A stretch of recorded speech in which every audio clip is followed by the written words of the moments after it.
समीकरण 1 व 2 से।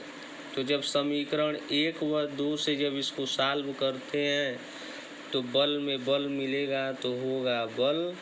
अनुक्रमानुपाती में अनुक्रमानुपाती मिलाएंगे तो अनुक्रमानुपाती Q1 Q2 और बटे होगा R²। चूँकि Q1 Q2 का गुणा 1/R² में, तो इसके बटे एक मान लो अंश का गुणा अंश में, हर का गुणा हर में।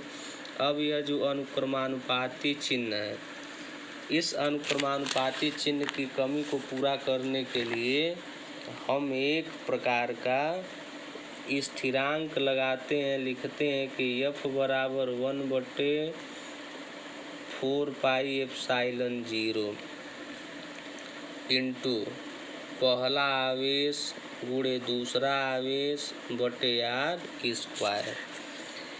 यहाँ हम जाने कि 1/4πε0 का जो मान होता है वह 9 गुणे 10⁹ न्यूटन मीटर स्क्वायर प्रति कूलाम स्क्वायर होता है।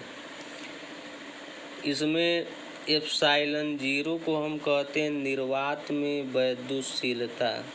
निर्वात में वैद्युतशीलता,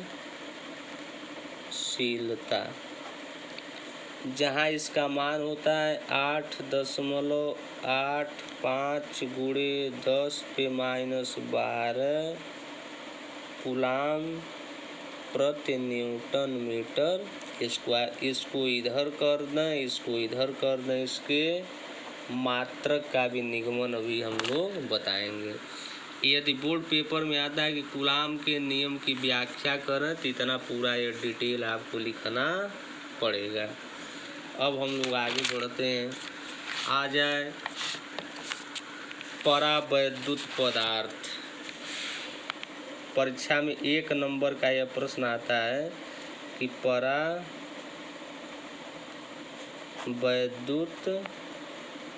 पदार्थ। तो परावैद्युत पदार्थ माने जिन पदार्थों को आवेशित नहीं, जैसे मान लो यदि कोई पैसा पदार्थ है, यदि उसमें हम आवेश भेज रहे हैं लेकिन आवेश को वह ग्रहण नहीं कर रहा है, जैसे मान लो कागज हो गया। कागज में हम धारा प्रवाहित करेंगे नहीं बहेगा, मोम में हम धारा प्रवाहित करेंगे नहीं बहेगा, तेल में हम धारा प्रवाहित करेंगे नहीं बहेगा। तो यदि हम मान लें इसको लिखें K = F'/F, ऐसे लिखें। यदि F' इसको लिखें 1/4πε, यानी जैसे इसमें निर्वात में न होकर ये कोई कागज़ में या मोम में या तेल में रखा गया है, इंटू पहला आवेश दूसरा आवेश बटे R²। और इसको हम जैसे कहा जाए इसमें कुछ है, जैसे देखो एप्सिलॉन केवल लगा है, तो एप्सिलॉन लगने का मतलब ये निर्वात में न होकर जरूर हवा में हो सकता है, कागज़ में हो सकता है, मोम में या तेल में। इसमें ज़रूर कोई न कोई इस बल के साथ, दोनों आवेशों के बल के साथ कुछ और बीच में रखा गया है।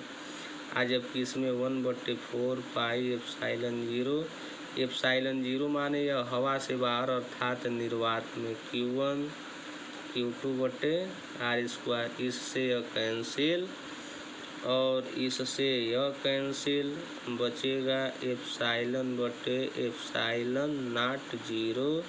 यही हम लोगों का परावैद्युत पदार्थ में के का यह मान होता है। इस पे न्यूमेरिकल सवाल भी लगते हैं। अब हम लोगों को पढ़ना है वैद्युत क्षेत्र। तो वैद्युत क्षेत्र को अंग्रेजी में इलेक्ट्रिक फील्ड कहते हैं।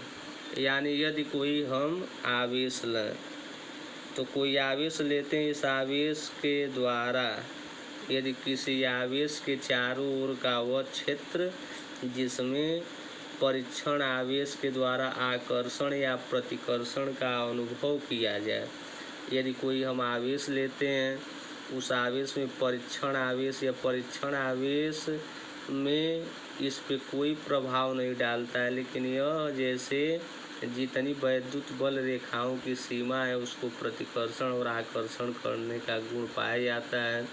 जैसे मान लो एक प्लस और एक माइनस तार को आकर्षित करें तो आग लगने की संभावना या तार जलने की संभावना रहती है, लेकिन जो Q0 है यदि इसको हम नज़दीक भी लाएँ तब भी इसमें कोई फर्क नहीं पड़ता है। तो यदि कोई हम आवेश लेते हैं तो आवेश के चारों ओर का वह क्षेत्र जिसमें परीक्षण आवेश के द्वारा आकर्षण या प्रतिकर्षण का अनुभव किया जाए उसे हम वैद्युत क्षेत्र कहते हैं। समान प्रकार का यदि आवेश रहेगा तो प्रतिकर्षण करेगा।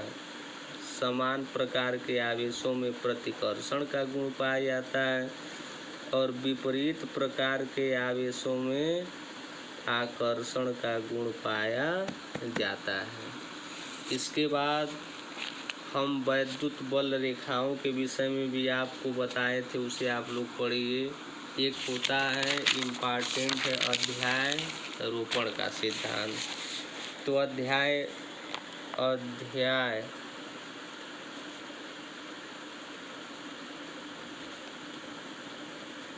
अध्यारोपण का सिद्धांत।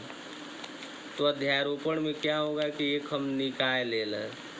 इस निकाय में ऐसे एक निकाय लेते हैं।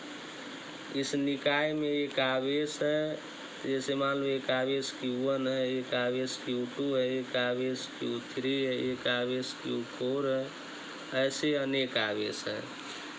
तो एक निकाय में अनेक प्रकार के आवेश हैं, तो किसी एक आवेश के द्वारा मान लो इस पे बल लगा, इस आवेश के द्वारा इस पर बल लगा, इस आवेश के द्वारा इस पर बल लगा, इस आवेश के द्वारा इस पर बल लगा और इस आवेश के द्वारा इस पर बल लगा। तो इस आवेश के द्वारा इस पर यदि बल लगा तो पहला है तो लिखेंगे F1 वेक्टर। चूँकि बल एक सदिश राशि है जो दिशा प्रदर्शित करती है इसलिए वेक्टर का यूज करते हैं। यहाँ लिखेंगे 2 है तो वेक्टर F2, 3 है तो लिखेंगे वेक्टर F3, 4 है तो लिखेंगे वेक्टर F4, n है तो लिखेंगे वेक्टर n। अब इसको हम लिख सकते हैं कि Q के द्वारा लगाया गया बल, Q1 पर जो बल लग रहा है, Q2 पे जो बल लग रहा है और Q3 पे जो बल लग रहा है और Q4 पे जो बल लग रहा है, ऐसे यदि अनेक आवेश हों तो किसी एक आवेश के द्वारा सभी आवेशों पर लगाए गए बल के योग के बराबर उस आवेश के बल का मान होता है। यही अध्यारोपण का सिद्धांत है। एक हम जान लें परीक्षण आवेश।